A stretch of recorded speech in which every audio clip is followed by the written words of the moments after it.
ఇది నా ఇల్లేగా, మా ఇంట్లోనే ఉన్నాను, హైదరాబాద్లో ఉన్నాను. సో నేను విన్నాను పొద్దున్నుంచి, నాకు ఫోన్లు రావడం జరిగింది. నేను కూడా వీడియో క్లిప్ చూశాను. మన మీడియా మిత్రులు చాలామంది నన్ను అడిగి క్లారిఫై చేసుకున్నారు. వాళ్ళ దాంట్లో రాలేదు నాకు తెలిసి.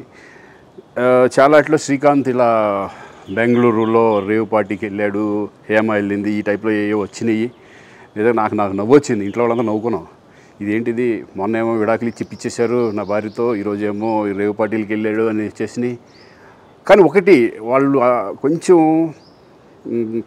తొందరపడ్డంలో ఇది లేదనిపించింది. ఎందుకంటే వాడెవడో, అతను ఎవరో కానీ కొంచెం నాలాగా ఉన్నాడు. వాడు కొంచెం ఇలా కప్పుకొని, అది గెడ్డం ఉంది, బట్ ఇప్పుడు గెడ్డం నాకు లేదు అని, బట్ గెడ్డంతో నేను షాక్ అయ్యాను. ఇదేంటిది నాలాగా ఉన్నాడు ఏంటి అని నేనే షాక్ అయ్యాను.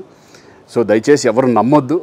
ఎందుకంటే రేవ్ పార్టీలకి వెళ్ళే కల్చర్ నాది కాదు, పబ్ కల్చర్ మనిషిని కాదు నేను.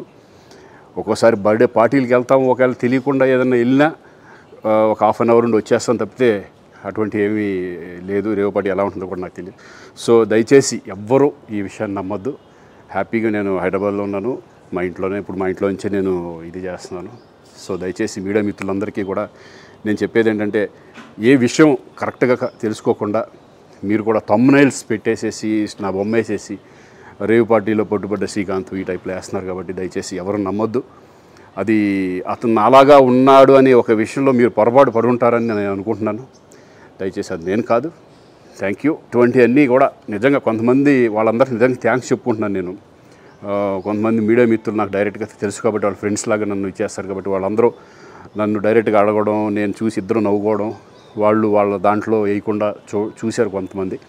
వాళ్ళందరూ కూడా నేను థ్యాంక్స్ చెప్పుకుంటున్నాను. దయచేసి ఇవన్నీ నమ్మొద్దు.